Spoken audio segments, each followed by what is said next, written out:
Bien, eh bien, mesdames, messieurs, merci d'être là, ça me fait très plaisir. Je suis vraiment ravi, merci beaucoup.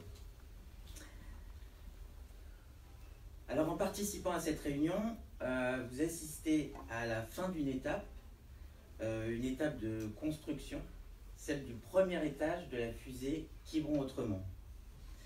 Ce soir, nous n'allons pas vous présenter un programme, nous allons vous rendre compte. Et vous me direz, remarque pertinente, et là, vous touchez le cœur de notre démarche. Aussi, permettez-moi en préambule de faire un petit retour en arrière, un flashback, comme on dit au cinéma. D'abord, le garçon qui vous parle, c'est qui? Qu'est-ce qu'il fait là? Pourquoi il entreprend cette démarche? Alors, allons-y. Eh bien, donc, je m'appelle Nicolas Lecomte, j'ai 38 ans, je suis à Quiberon depuis plus de 15 ans. Mes arrière-grands-parents y venaient déjà. Ma mère y a passé toute son enfance. Et même à l'époque, le pédiatre, parce que c'était une enfant qui avait beaucoup de problèmes de santé, lui avait demandé d'aller prendre l'air à Quiberon justement parce que ça allait la guérir. Et justement, ça a fonctionné puisqu'elle est là aujourd'hui.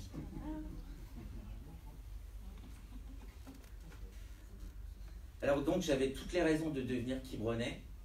Et un jour, on a pris les valises et on est arrivé là directement, un matin à 6 h sur le parking de la gare. Et on a emménagé à Saint-Julien.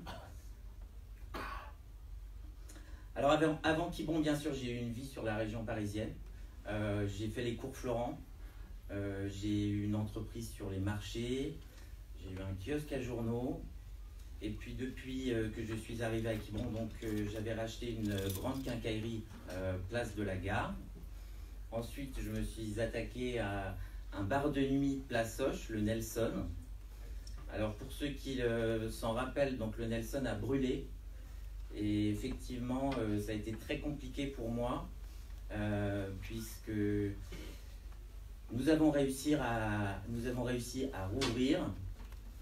Mais la banque, à l'époque, a décidé de dénoncer le prêt, ce qui fait que je ne pouvais pas le rembourser. Et donc, effectivement, j'ai déposé le bilan. Alors, tout ceci, je vous le dis parce qu'effectivement, ça fait beaucoup de bruit, ça fait parler beaucoup de gens. Mais je pense qu'en France, ce n'est pas une honte de déposer le bilan. Je pense que justement, ça permet de rebondir et de se poser les bonnes questions. Donc voilà, j'ai déposé le bilan, j'ai tout perdu et je suis reparti à zéro. Et j'en suis très fier parce que pour repartir à zéro, il a fallu pendant plusieurs années que je fasse des ménages. Et il n'y a pas de honte à faire des ménages, il me semble. J'ai fait plusieurs petits boulots. J'ai été aussi vice-président de l'Union des commerçants. J'ai animé les festivités de Noël pour la ville. J'ai travaillé aussi au Palais des Congrès. Alors côté diplôme, je vous rassure tout de suite, hein, parce que nos adversaires ont cherché, il n'y a rien à trouver, je n'en ai aucun. Voilà.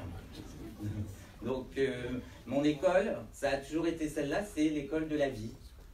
Voilà, je suis un touche-à-tout, un autodidacte, et je pense que c'est aussi bien comme ça de voir la vie. Et puis je trouve qu'à 38 ans, je m'en suis pas mal sorti en fait.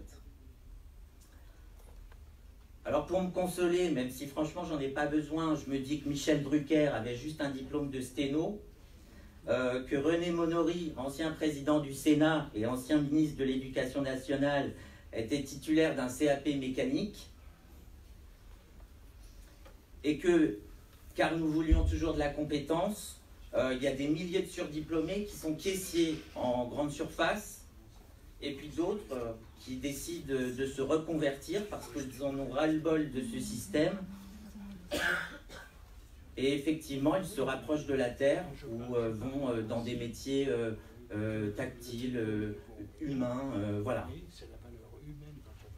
Et donc pour évacuer tout procès en incompétence, je le dis parce que ça a été déjà tenté par certains, je crois que nous vivons encore dans un pays où l'on peut se présenter à une élection non pas en fonction de ses titres universitaires, mais parce qu'il y a des milliers de maires comme moi et parce que l'on y croit, qu'on a envie que la vie et ses échecs, ses réussites nous grandissent et que l'on devient compétent. Et puis, je pense que vous êtes un petit peu, vous avez un petit peu regardé tout ça. Je pense que la compétence est toute relative.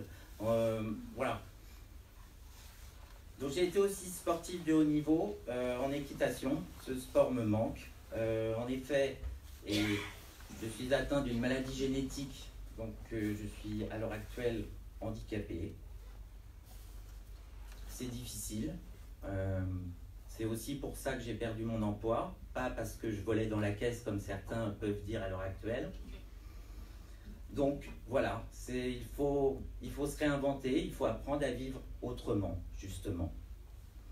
Alors toujours, en effet, je me dis que Franklin Delano Roosevelt a gagné la guerre en fauteuil roulant, que JFK ne pouvait pas quitter son corset, et qu'il y a des milliers de Français handicapés ou atypiques qui réinventent le quotidien, alors même qu'on ne leur facilite pas la tâche.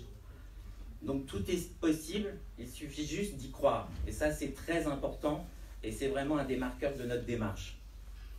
Alors, côté vie privée aussi, parce que je sais que cela va apparaître dans la campagne. Donc je vais vous citer Prévert. Je suis ce que je suis fait comme ça. Quand j'ai envie de rire, bah oui, je ris aux éclats.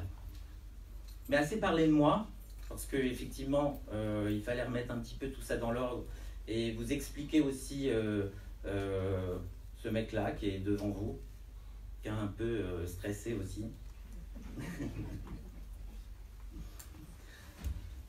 Donc, je ne me suis pas levé un matin en me disant « Tiens, je vais devenir maire ». Non, c'était réfléchi, c'était mûri. J'ai rencontré différents maires de la région, j'ai parlé avec eux, je me suis inspiré de ce qu'ils me disaient.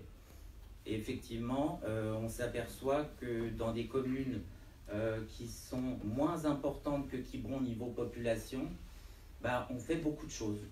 On réinvente, on crée. Et pourtant, je vous garantis qu'ils n'ont pas notre budget. Ils n'ont pas cette notoriété que l'on peut avoir. Donc, tout est possible. Alors, j'en ai parlé aussi avec mes proches, mes amis, je suis allé les rencontrer. Et puis, pas question, si j'allais au bout de ma démarche, qu'on me prenne pour un bisounours, un utopiste, parce que c'est vrai que c'est souvent le cas. Mais je crois que vraiment, pour être élu à l'heure actuelle, il faut aussi une petite part d'utopie. Je pense que c'est important d'y croire toujours. Alors doucement, j'ai laissé mûrir cette idée. Et en 2017, après l'élection du nouveau président et puis sa victoire aux élections législatives, j'ai compris